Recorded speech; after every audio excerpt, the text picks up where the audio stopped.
ہمارے عقائد کو لے کر کے ادھر سے ادھر کر دیں تو ہمارے ایمان کا تیاں پانچا ہو جائے گا، ہمارے عقیدے کا تیاں پانچا ہو جائے گا۔ اس لیے میں نے اتنی محنت کر کے تفصیلاً آپ کے سامنے یہ باتیں عرض کی ہیں کہ سب آپ کو یاد تو نہ رہ سکیں گی، مجھے پتا ہے، لیکن کم از کم اس کے کاؤنٹر میں اگر کوئی بات آ رہی ہے جس میں ذرا سا شائبہ دیکھنا کہ حضور علیہ الصلوۃ والتسلیم کے کمالات اور جمالات سے لے کر کے حضرت امام حسین کی شہادت عظمیٰ تک کہیں بھی اگر ایک ہلکے سے بھی سوراخ کی کوشش کی جا رہی ہے تو اس محفل کو یاد کر لینا کہ امام حق پر ہے، برحق ہے، اور کہیں سے ان پر شک کی ایک سوئی کے ناکے کے برابر گنجائش نہیں ہے، تبھی ہمارا عقیدہ باقی بچے گا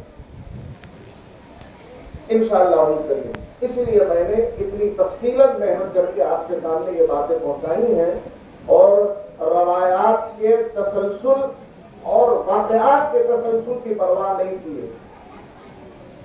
یہ محنت محض اس لیے کی ہے کہ آپ ہر تمام ایسے موقع پر ان محافل کو یاد کر لیجیے گا کہ امام کے قدموں کے نیچے آنے والی کسی قسم کی کیچڑ کو ہم نے کتاب سے، تاریخ سے دھونے کی اپنی حد بھر کوشش کر ڈالی ہے، اور اللہ تب ہماری کوشش کیا، اللہ تبارک و تعالیٰ ارشاد فرما رہا ہے، ہم کیا دھوں گے امام کے قدموں کو، دامن تو بہت بڑی بات ہے، ان کے قدموں کو ہم کیا صاف کریں گے۔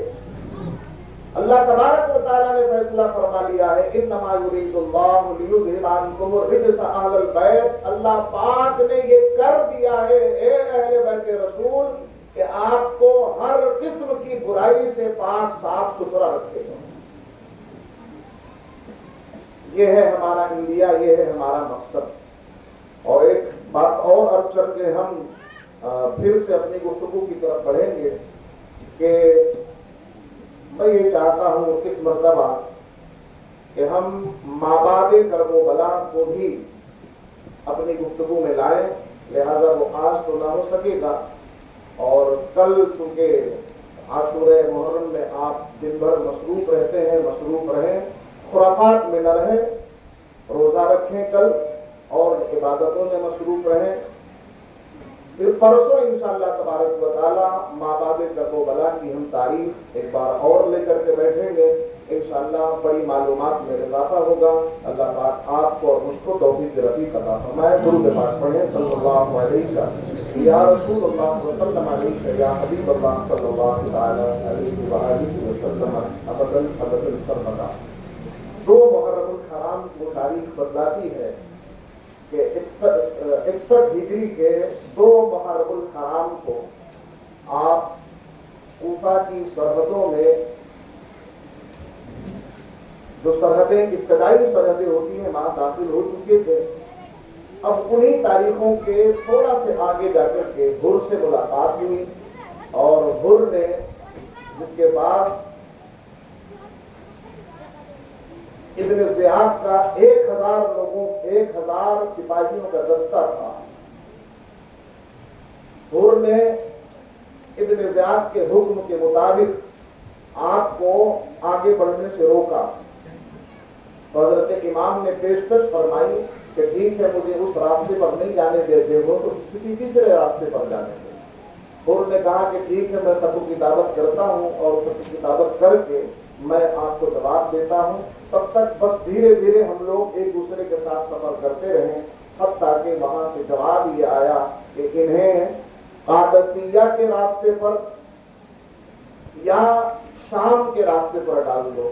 شام کے راستے پر حضرت امام خود چل پڑے، سیریا کے راستے پر ابھی کچھ ہی منزل پہنچے تھے کہ 4000 کے دستے کے ساتھ میں عمر ابن سعد، جسے تاریخ میں حضرت عمر کی مماثلت نہ ہو اس لیے عمر کہا جاتا ہے، عمر ابن سعد۔ حضرت عمر کا نام بڑا مقدس اور بڑا عظمت والا نام ہے، ان کے نام کے مثل کا کوئی شخص اتنی بڑی برائی میں پڑے، اس لیے عمر کو بھی ہم عمر نہیں کہتے، عمر کہتے ہیں۔ یہ تھوڑا سا توجہ دیجیے گا، حضرت عمر کا عظمت والا نام ہے۔